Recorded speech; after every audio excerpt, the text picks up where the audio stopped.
Levinas, Freedom and Command.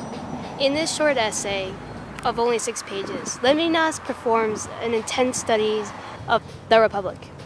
In this, we will question how can an action ordered by another take place. We will also question what is freedom. For Levinas, freedom is an act of refusal.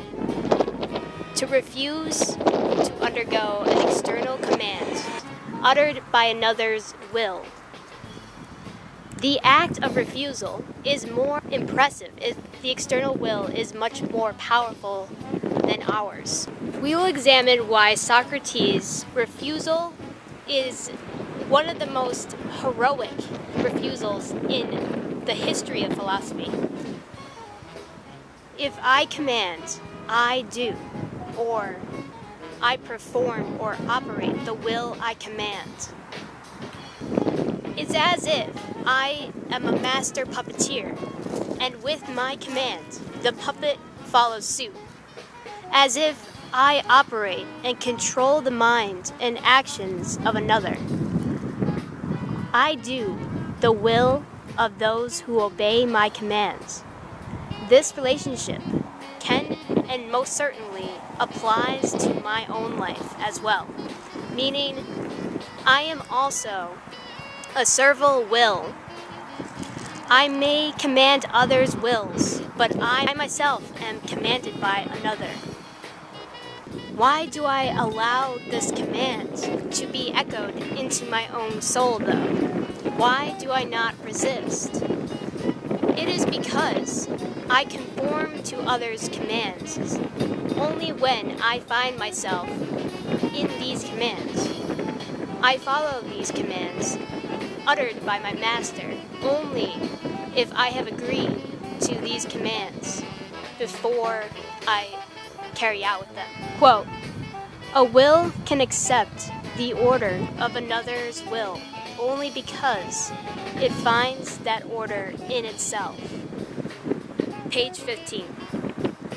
I have agency to decide when to follow or when to resist a command. This obedience or resistance derives solely from my knowledge or my rationale. If this external command corresponds to my rationale, and my rationale does not find any provoking disagreements with this command, I find in myself no need to resist these commands. This is why I follow through with these commands. If these commands I uttered to another's will is in conflict with their reasons, their reason will create absolute resistance to reject my commands, unless I am able to change their reasons. If I am able, through force or manipulation, have them submit to my reason. Levinas questions how can I change the minds of people who choose not to listen to my words. In the Republic, Socrates' refusal of omitting his teaching style is wrong to these external powerful tyrants of the court is an example of refusing a command, even with the inevitable outcome of death.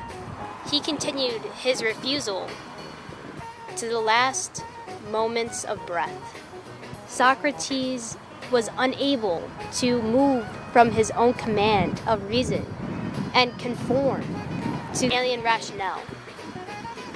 This heroic refusal is very important to understand and to remember. Levinas emphasizes us to understand the notion of freedom of thought. Freedom of thought is an oppressive force in itself, which is an unexpected idea to put forth, but it makes sense as we continue to read. Freedom of thought needs to be oppressive because the person needs to turn freedom of thought into a tyranny itself. If we didn't make freedom of thought a tyranny that we solely follow, then we would be able to easily submit to another tyranny. For Levinas, being and acting as a tyrant is real action and imbues the actor with freedom.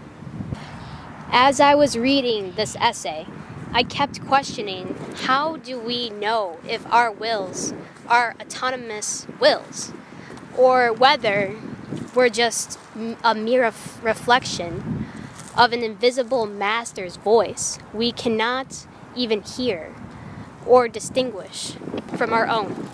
When I say that, I mean we have let a master's command us for so long that our reasons internalize these commands and we affirm them as our own.